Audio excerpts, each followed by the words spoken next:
আসসালামু আলাইকুম। আমি পলি। আমি এখন আপনাদের একটি গল্প পড়ে শোনাচ্ছি।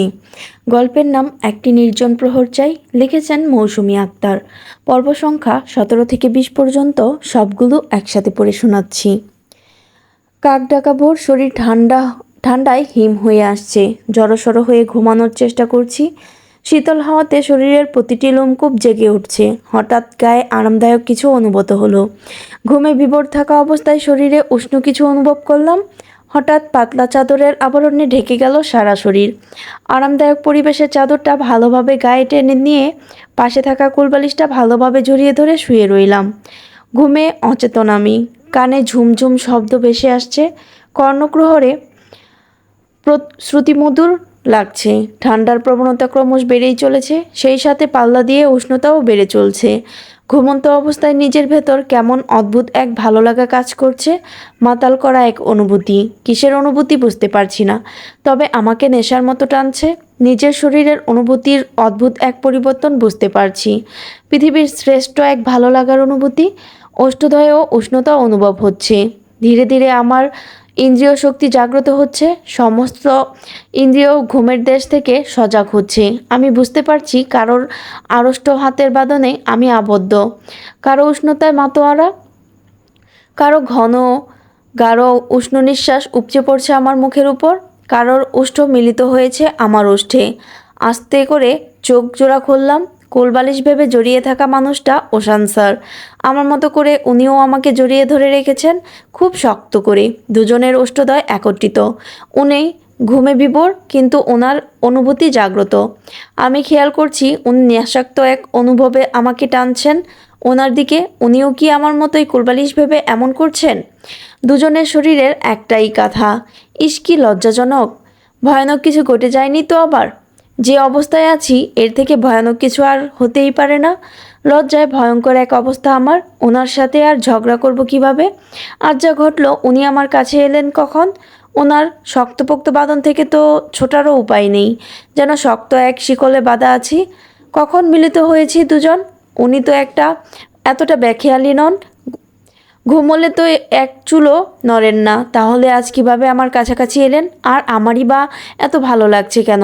মনে হচ্ছে ভুল করে কারো কাছে এসে বুঝি জীবনের শ্রেষ্ঠ সুখ পেলাম। ওনার স্পর্শে এত ভালো লাগা, এত নেশা, এত তৃষ্ণা, যেন আমার দীর্ঘদিনের পিপাসিত হৃদয় শীতল হলো। একটা রাগী গভীর মানুষের শরীরের গন্ধ এত দারুণ হয়? এত ভালোবাসা, ভালো লাগা, এত অনুভূতি মিশ্রণ থাকে। চোখ বন্ধ করে পড়ে রইলাম ওনার বুকে। এই ভালো লাগাময় মুহূর্তটুকু শেষ না হোক। বাইরে ঝুম বৃষ্টি হচ্ছে, বিরতিহীন বৃষ্টি। বৃষ্টির জন্যই বুঝি ঠান্ডা অনুভূত হচ্ছিল। উনি তো আরামে ঘুমোচ্ছেন। আমি আর কতক্ষণ এভাবে থাকবো? জানালার একটা পাল্লা খুলে গিয়েছে। বৃষ্টির ছিটায় এসে ভিজে যাচ্ছে ঘর। খয়েরি কালারের পর্দাটা উঠছে। জানালার সোজা টেবিলে ল্যাপটপ রাখা। বৃষ্টির পানি এসে সেটা ভিজে যাচ্ছে। আজ আবার ফর্ম ফিল আপ করতে হবে সেকেন্ড ইয়ারের। ৯টার মধ্যে ব্যাংকে পৌঁছাতে হবে। কলেজে অনেক কাজ আছে। আজ লাস্ট ডেট ফর্ম ফিল আপের। সোয়া গতকাল কুমিল্লা থেকে ফিরেছে। ওয়াল ঘড়িতে তাকিয়ে দেখি সকাল 7:30 বাজে। ইস, তরির একার পক্ষে কষ্ট হয়ে যাচ্ছে নিশ্চয়ই। ওনাকে ঠেলে সরিয়ে ওঠার চেষ্টা করলাম। আমার কিছুক্ষণ নড়াচড়ার পর উনি চোখ মেললেন। এভাবে আমাকে ওনার সাথে মিশে থাকতে দেখে চটজলদি উঠে বসে বললেন, উপস, তুমি? ওনার চোখে মুখে সে কি লজ্জা! লজ্জায় আমি নিজেই মিয়ে যাচ্ছি। লজ্জাজনক পরিস্থিতি থেকে রক্ষা পেতে আমি বিছানা ত্যাগ করে ওড়না খোঁজাখুঁজি করে দেখলাম ফ্লোরে পড়ে আছে ওড়নাটা। ফ্লোর থেকে ওড়না তুলে গায়ে দিয়ে ওনার ল্যাপটপটা জানালার সাইড থেকে সরিয়ে এনে বললাম, ওভাবে তাকিয়ে আছেন কেন আমার দিকে? আমি ঘুমালে আপনি তার ফায়দা নেন, তাই না? উনি কেমন চিন্তিত, সাথে লজ্জিত মনে হচ্ছে। সামনের চুলে হাত দিয়ে চিরুনি করতে করতে বললেন, আমি কেন ফায়দা নিতে যাব? নিশ্চয়ই তুমি এসেছিলে আমার কাছে। আমি একটুও যাইনি, আপনি এসেছিলেন। আপনাকে আমি ওড়না খুলতে দেখেছিলাম, বাট আমার মনে হলো আমি ওটা স্বপ্ন দেখছিলাম। ওটা স্বপ্ন নয়, সত্য। গলায় ওড়না পেঁচিয়ে পটল তুলে ফেলতে তাই সরিয়ে দিয়েছিলাম। এখন এসব অজুহাত দিচ্ছেন? আমার গায়ে কাঁথা আসলো কিভাবে? শীতে হিম হয়ে যাচ্ছিলে, তাই দেখে হেল্প করছিলাম। এটাও আমার দোষ? তাহলে আপনার কাছাকাছি গেলাম কিভাবে? আমি জানি সেটা। নিজেই এসেছো। তুমি কিভাবে ঘুমাও একদিন ভিডিও করি, তাহলে বুঝবে। রাতে কতবার এসে আমাকে হামলা করো। বারবার কোলবালিশ ছেড়ে আমাকে এসে থাক আর বললাম না। মোটেও আমি আপনার কাছে যাইনি। আমি ঘুমিয়ে গেলে আপনি রেগুলার ওইসব করেন তাহলে? What what do you mean by ওইসব? আপনি প্রাপ্তবয়স্ক, নিশ্চয়ই বুঝতে পারছেন। তুমিও প্রাপ্তবয়স্ক, নিশ্চয়ই বুঝতে পারছো ওইসব করলে এতদিন বেবির আম্মু হয়ে যেতে। ছি ছি, লজ্জা! আপনার কি একটুও লজ্জা নেই? তুমি কি লজ্জা রাখতে দাও আমার? আর হ্যাঁ, বিয়ে করা বউ আমার, ফায়দা নেওয়ার কি আছে? হক আছে আমার। আর আজ যা সর্বনাশ করলে আমি শেষ। নারী এভাবেই পুরুষের সর্বনাশ করে। বলেই উনি শাওয়ারে ঢুকলেন। আল্লাহ, রোশান স্যার দিন দিন এমন বেহায়া হয়ে যাচ্ছে কেন? মুখে কি কিছু আটকাচ্ছে না ওনার? চুল ঠিক করে বাইরে বের হলাম। তরি চা করে ডাইনিংয়ে দিয়েছে। আগুন গরম চা ধোয়া উঠছে। খেয়াল করলাম তরির মুখটা ভারী হয়ে আছে। ডাইনিংয়ে বসে শ্বশুর শাশুড়ি, ওশান আর দাদু চা খাচ্ছেন। তরি কোনো কথা বলছে না। কিন্তু কেন, কি হয়েছে ওর? ওশানকে বেশ পরিপাটি লাগছে দেখতে, জিন্স গেঞ্জি পরে রেডি, যেন বাইরে যাবে। আমাকে দেখে শাশুড়ি বললেন, কি ব্যাপার তরি, সঙ্গের মতো দাঁড়িয়ে আছো কেন? স্যার আম্মাকে চা দাও। ওশান আর চোখে আমার দিকে তাকাচ্ছে। আমিও ঘৃণা ভরা দৃষ্টিতে ওশানের দিকে তাকালাম। একটা চেয়ার টেনে বসতে বসতে বললাম, না, আমি চা খাবো না এখন। তরির কি মন খারাপ আম্মা? ও এমন চুপচাপ কেন? ও তো অলক্ষী। মুখ ওই রকম প্যাঁচার মতো করে রেখে সংসারটাই শেষ করে ফেললো। মুখ ওই রকম রাখে কেন আম্মা? দাদু বললেন, ওর মনে কত সুখ যে তাই হাসবে।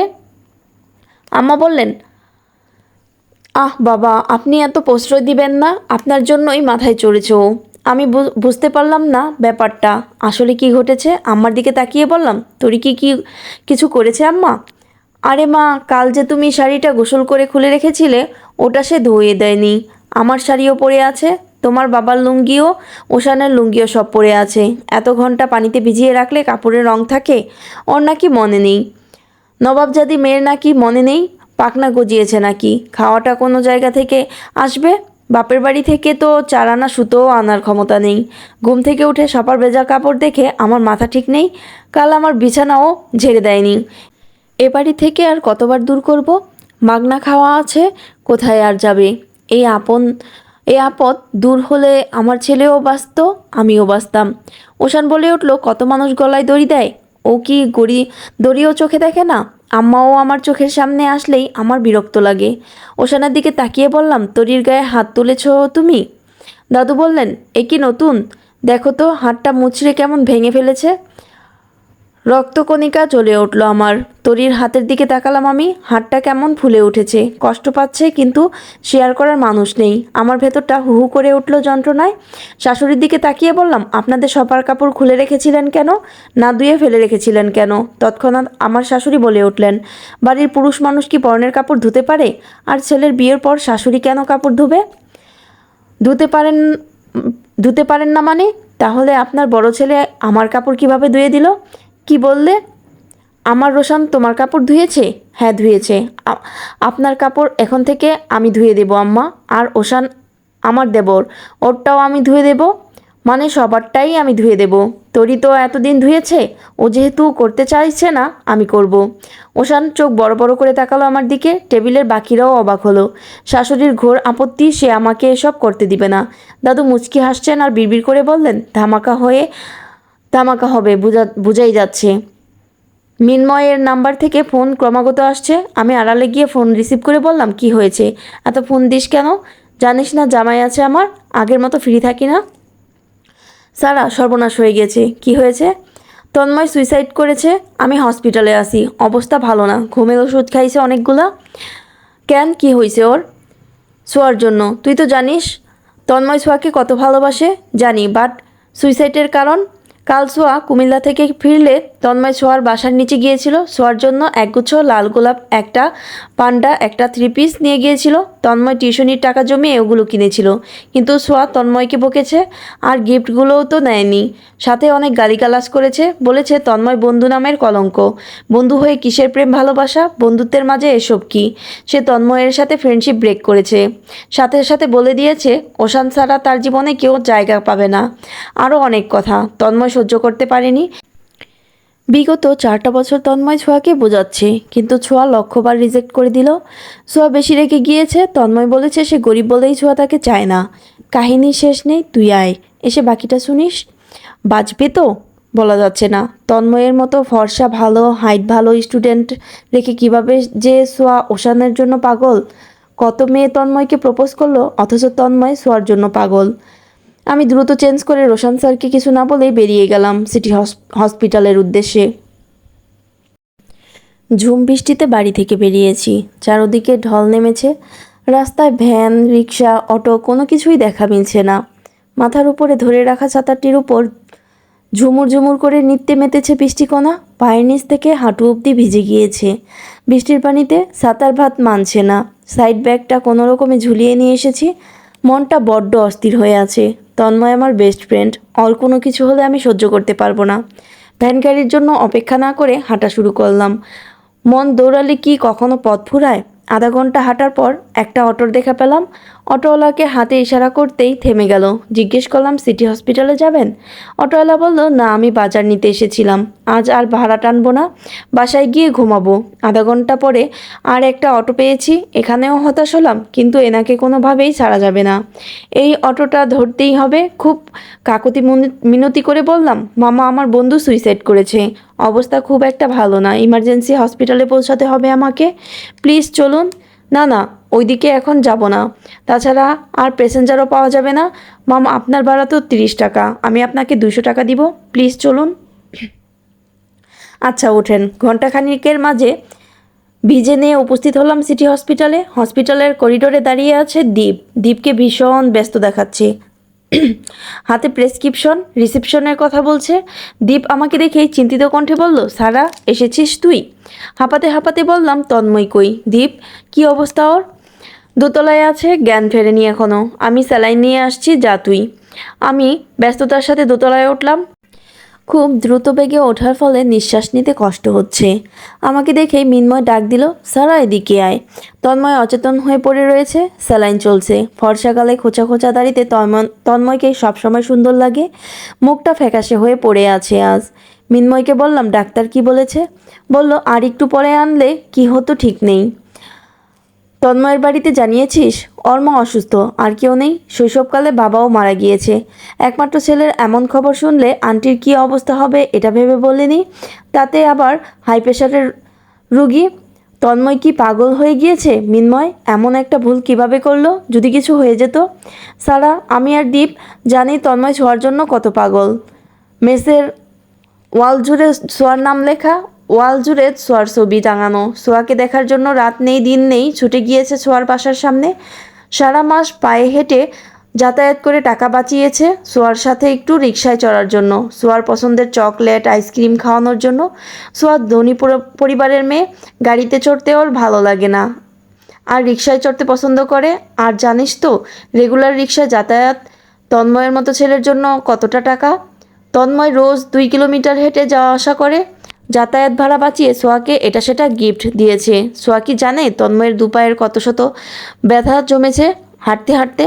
সোয়া অনেকবার আপত্তি জানিয়েছে এটা সেটা এসব গিফট নিতে, কিন্তু তন্ময়ের জেদের কাছে হার মানতে বাধ্য হয়েছে। মাস শেষে তন্ময়ের হাতে টাকা থাকে না। একটা শার্ট, টি শার্ট কতদিন ইউজ করে তার হিসাব নেই। টিউশন থেকে টাকা জমিয়ে মায়ের জন্য টাকা পাঠাতে হয়, নিজের লেখাপড়া। তন্ময় জীবনযুদ্ধে লড়াই করা একজন বীর। ছোঁয়াটা যে কবে বুঝবে? সিজিপিএতে তন্ময় ডিপার্টমেন্ট ফার্স্ট। আমরা জানি তন্ময় একদিন সবার মুখ উজ্জ্বল করবে। আমি একটা টুল টেনে তন্ময়ের পাশে বসলাম। আমরা বন্ধুদের যেমন সব থেকে পচাতে বেশি ভালোবাসি, তেমনি বিপদে সবার আগে এগিয়ে আসি। তন্ময়কে দেখে আমি সহ্য করতে পারছি না। কান্না আটকাতে কষ্ট হচ্ছে, ঠোঁট অনবরত কাঁপছে। তন্ময়ের হাতের উপর হাত রেখে বললাম, তন্ময়, তুই মিন্ময় আর দীপ সারা জীবন আমাকে আর ছোঁয়াকে আগলে রেখেছিস, শাসন করেছিস, আবার ফানও করেছিস, গালি দিয়েছিস। আমাদের কত শত স্মৃতি বিজড়িত বিজড়িত মুহূর্ত। আমরা কেউ কাউকে ছেড়ে থাকার কথা দুঃস্বপ্নেও ভাবতে পারি না। তোর কিছু হলে আমাদের কি হতো? এমন কেন করলি বল? এত সহজে হেরে যাবি তুই? না ছেলে মানুষ। ছেলেদের এত সহজে ভেঙে পড়তে নেই। সব ভালো যার শেষ ভালো তার। কেন আমাকে একটু সময় দিলি না তন্ময়, সবটা গুছিয়ে দেওয়ার জন্য? আমি তোকে সবটা গুছিয়ে দিতাম। দীপ নিচ থেকে ব্যস্ততার সহিত উঠে এসে মিন্ময়কে বলল, নার্সকে ডেকে নিয়ে আয়।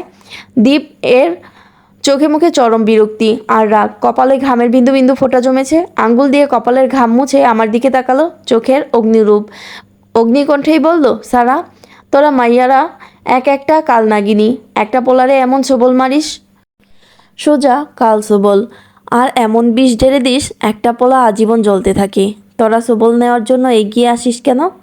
কি জানি আল্লাহ কি এমন বিশেষ পাওয়ার তোদের মাঝে দিয়েছে, পুরুষ আজীবন ধ্বংস হয় এই মায়াগোর জন্য। মিন্ময় নীরবতা ভেঙে বলল, সোয়া যে কেন তন্ময়রে বোঝে না?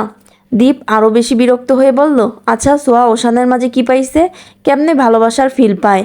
ওইটারে দেখতেই তো আমার কাছে কেমন লুচ্চা লুচ্চা লাগে। আমি সিরিয়াসলি বলছি, সারা সোয়াকে থাপড়ামো। ওই শালির জন্য তন্ময় কষ্ট পাচ্ছে। সোয়াকে খবর দিয়েছিস? মিন্ময় দিয়েছে, আমি তো না করেছিলাম। একটা দীর্ঘশ্বাস টেনে বললাম, দীপ, তন্ময়কে আমরা সামলাতে পারবো, কিন্তু সোয়াকে কিভাবে সামলাবো? অনেক কিছু বলার আছে তোদের। তন্ময়ের আর কতটুকু মন ভেঙেছে? তন্ময়ের ছিল একপাক্ষিক ভালোবাসা, যেখানে তন্ময়ের কোনো এক্সপেকটেশন ছিল না। সোয়ার মুখের মিষ্টি কোনো প্রেমের বাণীও তন্ময় শোনেনি। তন্ময়কে সোয়া কোনো স্বপ্নও দেখায়নি। কিন্তু সোয়ার ব্যাপারটা ভিন্ন। ওশানের সাথে রিলেশনে আছে, দুজন দুজনকে ভালোবাসে, সেখানে যদি সোয়ার মন ভাঙে কিভাবে সহ্য করবে? আমার তো সোয়াকে নিয়ে ভয় হচ্ছে বেশি। সোয়াকে কি বাঁচাতে পারবো? দীপ আর মিন্ময় একসাথে জিজ্ঞেস করলো, কেন রে? সোয়ার পুরো জীবনটা এলোমেলো হয়ে যাবে, মন ভাঙার কঠিন পরিণতি ভোগ করতে হবে, সেটা সামলানো খুব একটা সহজ হবে না সোয়ার পক্ষে। মিন্ময় উত্তেজিত হয়ে বলল, আচ্ছা খোলাসা করে বলবি? ওদের দুজনের দিকে তাকিয়ে চিন্তিত ভঙ্গিতে বললাম, ওশান ম্যারেড। মিন্ময় আর দীপ দুজনেই যেন আকাশ থেকে পড়ল, ভীষণভাবে চমকে গেল, যেমনটা প্রথমে আমি হয়েছিলাম। ওরা দুজনেই বলল, হোয়াট? হ্যাঁ, আমি ঠিকই বলেছি। দীপ বলল, তুই শিওর সারা? আমি শিওর না হয়ে এই কথা কেন বলবো? তাহলে কি ওই শালার পুত সোয়াকে ঠকালো? দেখে তো মনে হয় সোয়াকে মারাত্মক ভালোবাসে, তাহলে কেমনে কি? মিন্ময় বলল, আল্লাহ বাঁচা গেল। তন্ময়ের রাস্তা এবার ক্লিয়ার। ভাই ওঠ, মরার আগে গুড নিউজটা শোন। আপাতত মরিস না, আমরা ফর্ম ফিল আপের ঝামেলায় আছি, ফ্রি হয়ে নেই, দেন মরিস। আর না মরলেও চলবে আপাতত। সোয়ার রাস্তা ক্লিয়ার। দীপ বলল, শালা মাদারবোর্ড আমাদের বিয়ে করবে না ফাও ফাও টাইম পাস করছিল। আমি উঠে দাঁড়িয়ে বললাম, না না, বিয়ে করবে না, ব্যাপারটা এমন নয়। ওশানের ওয়াইফকে ওশানের পছন্দ নয়। মিন্ময় বলল, তাহলে ওর বউ আমারে দিয়ে দেখ। আমার আবার মন ভাঙা মেয়ে ভালো লাগে। এরা ভালোবাসাহীনতায় ভোগে, তাই কারো ভালোবাসা পাইলে উজাড় করে ভালোবাসে। দীর্ঘদিন এমন মাইয়া খুঁজতেছি, আমি ভাঙা মন জোড়া দিয়ে নেব। অলওয়েজ ফান করিস না মিন্ময়। দীপ মিন্ময়কে চাটি মেরে বলল, সিরিয়াস ব্যাপারে ফান করিস না সারা? তাহলে কি ওশানের সোয়ার গাড়ি বাড়ি দেখে মাথা ঠিক নেই? হ্যাঁ, এটাও একটা কারণ, কিন্তু সোয়া এটা মেনে নিবে কিভাবে? কেন মেনে নিবে না? তন্ময়ের সাথে বিয়ে করায় দিব, আমরা আছি না ওরে মানিয়ে নেওয়ার জন্য। এর মাঝেই সোয়াও ভিজে নিয়ে একাকার হয়ে হাঁপাতে হাঁপাতে উপস্থিত হলো। আমার আর দীপের আলোচনা থামাতে মিন্ময় বলল, সারা, সোয়া এসেছে। তিনজনেই সোয়ার দিকে তাকালাম। সোয়া আমাদের তিনজনের দিকে একবার তাকিয়ে তন্ময়ের দিকে তাকিয়ে রাগে কটমট করে বলল, আচ্ছা, এরে জুতা দিয়ে পিটাইতে হয় না বল? ওরে টেনে তোল আগে, আমি আগে ওরে জুতা পিটা দিব, তারপর ও মরবে। না মানে আমি রাগ করে বলেছি যে তোর সাথে রিলেশন নেই আমার, আর ও সুইসাইড করবে মানে কি? ফাইজলামি পাইছে, আমার প্রেশার বাড়ায় দিছে। রিলেশন না হয় করি না, তাই বলি কি আমি ওরে ভালোবাসি না? ও আমার বেস্ট ফ্রেন্ড। সোয়ার দিকে তাকিয়ে মলিন কণ্ঠে বললাম, তুই বা বলিস কেন? তুই জানিস না ও কত উইক তোর প্রতি? ও কেন উইক হবে? We are friend. আমার এমন কোনো ফিল আসে না ওর প্রতি। আমার যদি এক সেকেন্ডের ওর জন্য তন্ময়ের প্রতি ফিল আসতো, তাহলে আমি ওশানকে ছেড়ে দিতাম সাথে সাথে। ওশানের প্রতি আমার যত অনুভূতি তা কাউকে বোঝাতে পারবো না। তাছাড়া তন্ময়কে কত মেয়ে ভালোবাসে, যে ওকে ভালোবাসে না কেন তার পিছে পড়ে আছে? প্রিন্সেস ডায়নার একটা উক্তি মনে পড়ে গেল সোয়া, আমি যাকে ভালোবেসেছিলাম সে বাদে সারা বিশ্ব আমাকে ভালোবেসেছিল, এই টাইপ কিছু একটা ছিল মেবি। দীপ বলল, তন্ময়ের কথা বাদ দে সারা, কোনো ভনিতা না করে সোয়াকে ডিরেক্ট বল ওশানের ব্যাপারটা। কি বলবে? তুই এত বোকা কেন সোয়া? শুধু ওশানের মিষ্টি কথাই শুনে গেলি? ওর আড়ালের রূপটা টের পেলি না? কি টের পাবো? কি বলছিস সারা? ওশান ম্যারিড সোয়া। সোয়া হেসে বলল, ওশান আমাকে বলেছিল তুই আমাকে পরীক্ষা করতে এসব বলবি, আমি যেন মন খারাপ না করি। দীপ বলল, বাহ নাইস অভিনয়। সোয়াকে আয়ত্ত রাখতে আগেই বলে রেখেছে, আমি যেন কষ্ট না পাই এজন্য বলেছে। মিন্ময় বলল, বাহ ট্রু লাভ। ওশানকে পাইলে পাবলিক প্লেসে জুতা দিতাম। মিন্ময়, ফান কর, বাট প্লিজ ওকে অসম্মান করিস না। তোর রুচি এত জঘন্য এক পোলার ব্যাপারে পছন্দ করলি? বেশি বেশি বলছিস এবার। আমি বললাম, ও ঠিকই বলেছে, আর আমরা কেউ ফান করছি না। ওশান ম্যারিড সোয়া। সবাই মিলে কি পাইছিস তোরা? প্ল্যান করে ওশানের নামে বদনাম করে আমাকে তন্ময়ের ঘাড়ে উঠাতে চাইছিস? আমি খেয়াল করলাম সোয়ার শরীর কাঁপছে। ও মুখে যাই বলুক ভেতরে ভেতরে টেনশন করছে। ভূমিকম্পের মতো ঘুরছে সোয়ার চারিপাশ, কিন্তু প্রকাশ করতে পারছে না। দীপ বলল, দেখ সোয়া, তন্ময়ের সাবজেক্ট বাদ, আমরা সত্য বলছি। সত্য? প্রুফ কি? প্রুফ দেখালে কি করবি? ওশানকে ছেড়ে দিতে পারবি, নাকি ওই লম্পটের সাথেই থাকার সিদ্ধান্ত নিবি? প্রুফ দেখা প্লিজ, আমি আর নিতে পারছি না। প্রুফ দেখালে কি করবি? ওশানকে গালিগালাজ করবি, দেন ওশান বিভিন্ন কারণ দেখাবে আর তুই ভালোবাসার জন্য মাফ করে দিবি। প্লিজ দীপ, আমি আর সহ্য করতে পারছি না। এমন কিছু হলে আমি ওশানকে জীবনের মতো শিক্ষা দিয়ে ছাড়বো। আমি ওই রকম প্রেমিকা নই যে অন্য কারো স্বামী কেড়ে নিব। অন্তত তোরা আমাকে চিনিস। আমি স্পষ্ট দেখতে পাচ্ছি সোয়ার চোখে মুখে কষ্ট, হৃদয় ভাঙার হাহাকার যন্ত্রণা। দুই ঠোঁট চেপে কান্না আটকানোর বৃথা চেষ্টা করছে। দীপ আমাকে ইশারা দিয়ে বলল, সারা প্রুফ দেখা। সোয়া মলিন মুখে চাতক পাখির ন্যায় চেয়ে আছে আমার দিকে। ওশানের বিরুদ্ধে প্রমাণ কি সত্য না মিথ্যা, এই কৌতূহলে সোয়ার বুক কাঁপছে। সোয়ার চোখে আমি স্পষ্ট ভয় দেখতে পাচ্ছি মূল্যবান কিছু হারানোর ভয়। অষ্টদয়ের মাঝে কিঞ্চিত ফাঁকা, টেনশন আর উত্তেজনায় হাঁপাচ্ছে। অস্বাভাবিকভাবে সমস্ত শরীর কাঁপছে সোয়ার।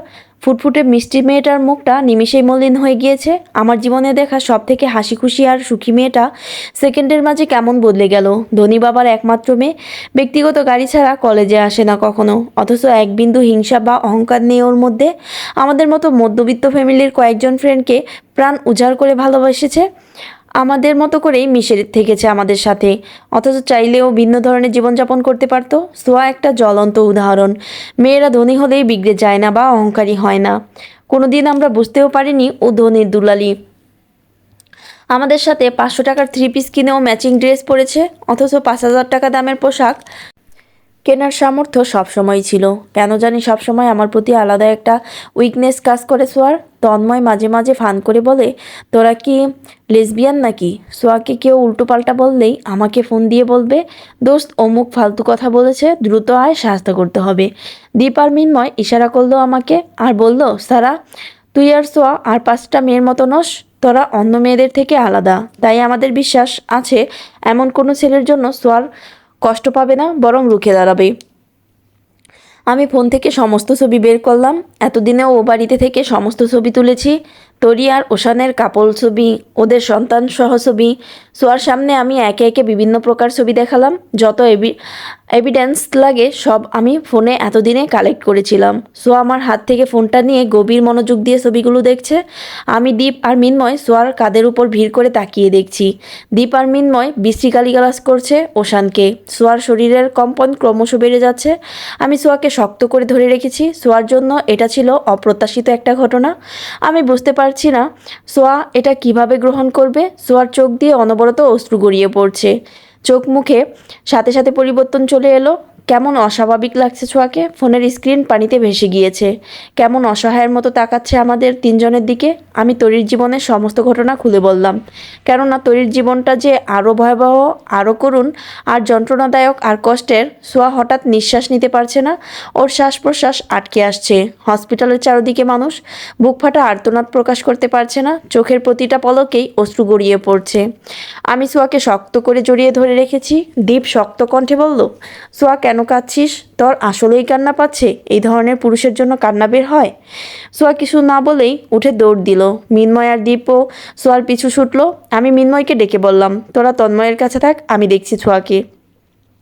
দীপ আর মিন্ময় দুজনেই থেমে গেল। আমাকে বলল, সোয়াকে একা ছাড়িস না সারা, ওকে বোঝা। আমি সোয়ার পিছু ছুটলাম। ঝুম বৃষ্টিতে বিরামহীনভাবে ছুটে চলেছে সোয়া, কোথাও থামছে না। বৃষ্টির কারণে রাস্তাঘাটে একদম ফাঁকা। আমি সোয়ার পিছু পিছু ছুটছি। সোয়া ওর গন্তব্য জানে না, কোথায় যাবে নিজেও জানে না। ভয় হচ্ছে ছুটে গিয়ে একটা খারাপ কিছু না ঘটায়। ছুটতে ছুটতে একটা ফাঁকা মাঠের মধ্যে গিয়ে হাঁটু গেড়ে বসে পড়ল। আকাশ পানে তাকিয়ে গগনবিদারী চিৎকার দিয়ে কেঁদে উঠল। হাউমাউ করে কান্না জুড়ল। কাঁদতে কাঁদতে বেসামাল অবস্থা ওর। আমি দৌড়ে হাঁপাতে হাঁপাতে সোয়ার কাছে গিয়ে থামলাম। সোয়াকে জড়িয়ে ধরে বললাম, কান্না কর, চোখের পানির সাথে সাথে বিসর্জন দে সব আবেগ, সব কষ্ট। আমি তোকে কাঁদতে নিষেধ করব না। সোয়া কাঁদতে কাঁদতে হেঁচকি তুলে ফেলেছে। আমাকে জড়িয়ে ধরে এক বুক যন্ত্রণা নিয়ে কাঁদতে কাঁদতে বলল, আমি মানুষ চিনতে এমন ভুল কিভাবে করলাম সারা? আমি ঠকে গিয়েছি, ভীষণভাবে ঠকে গিয়েছি। আমার জীবনটা নষ্ট হয়ে গেল। এই ধরনীতে মানুষ চেনা এত কঠিন আগে বুঝিনি। আমি মরে যেতে চাই। এত কষ্ট, এত যন্ত্রণা নিয়ে আমি বেঁচে থাকতে পারবো না। আমি সহ্য করতে পারছি না সারা। ওশানকে সারা একটা মুহূর্ত আমি কল্পনা করতে পারি না। আমার এতদিনের সাজানো স্বপ্ন, আমার আশা ভরসা, আমার ভালোবাসা, সব কিছু তছনছ হয়ে গিয়েছে। সব ঠিক হয়ে যাবে বেবি। কোনো কষ্টই চিরস্থায়ী নয়। চিরস্থায়ী কোনো কষ্ট আমাদের মনের মধ্যে থাকে না বেবি। সময়ের সাথে সব ঠিক হয়ে যায়। বরং শুক্রিয়া আদায় কর যে অনেক বড় ভুল হওয়ার আগে আল্লাহ তোকে বাঁচিয়েছেন। পুরো হাত কাটার আগে আঙ্গুল কেটেছে, এটার জন্য আলহামদুলিল্লাহ বল। ওশান এত অভিনয় জানে? কই, কখনো তো বুঝতে পারিনি ওর অভিনয়। এত নিখুঁত অভিনয় মানুষ কিভাবে করতে পারে?